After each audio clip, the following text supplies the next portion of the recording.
Kidney transplantation আমরা এবার বুঝবো কিভাবে করা যায়। প্রথম কথা হচ্ছে কি, কিডনি ট্রান্সপ্লান্টেশন যাদের প্রয়োজন আছে, যার বয়স যে কোনো বয়স 70 বছর থেকে নিচে যদি হয় তাহলে বেস্ট হয়। কিন্তু এখন ইভেন বয়স্ক পেশেন্টরাও ট্রান্সপ্লান্টের জন্য এগোচ্ছে, কেমন ট্রান্সপ্লান্টেশন ওদেরকে ডায়ালিসিস থেকে বেটার আর ভালো রেজাল্ট দিচ্ছে। এবার দেখুন কি কিডনি ট্রান্সপ্লান্টের জন্য একটা ডোনারের প্রয়োজন আছে, যে কিডনি ডোনেট করতে পারে অথবা দান দিতে পারে।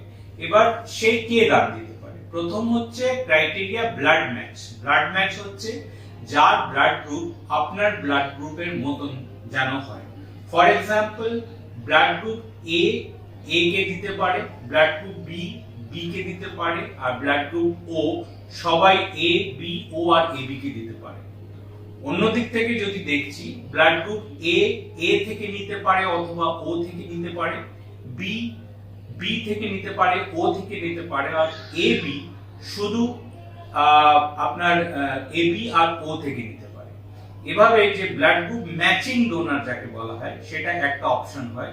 কিন্তু এখন যেমন উন্নত চিকিৎসা পদ্ধতি বেরিয়ে এসেছে, অ্যাক্রস দ্য ব্লাড গ্রুপ, যেমন যেখানে ব্লাড গ্রুপ ম্যাচ করছে না সেটাতেও করা যায়। ব্লাড গ্রুপ নেগেট করে বা নেগেটিভ করে একটা অপশন হয়, যাকে আমরা অনেক প্লাজমা ফেরেসিস বা কিছু বিশেষ ইনজেকশন দিয়ে অ্যাক্রস দ্য ব্লাড গ্রুপ বা ব্লাড গ্রুপের বিরুদ্ধেও আমরা ট্রান্সপ্লান্ট করতে পারি, অথবা যেটাকে এবিও ইনকম্প্যাটেবল ট্রান্সপ্লান্ট বলা হয়। কিন্তু যতটা সাকসেস একটা কম্প্যাটেবল ট্রান্সপ্লান্ট দিতে পারে, অতটা সাকসেস হয়তো এবিও ইনকম্প্যাটেবল ট্রান্সপ্লান্টে নেই। আমি বলবো না একদম নেই, অবশ্যই ডায়ালিসিস তুলনায় এবিও ইনকম্প্যাটেবল ট্রান্সপ্লান্ট অবশ্যই বেটার অপশন আছে। তাহলে এই দুটো অপশন আমরা ডোনার ক্ষেত্রে বুঝলাম।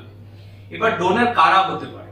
ডোনার যে রিলেটেড ডোনার আছে, যেমন আপনার ভাই বোন, মা বাবা, ছেলে মেয়ে এবং স্ত্রী, এরা আইনত পারমিটেড আছে যারা আপনাকে ডোনেট করতে পারে।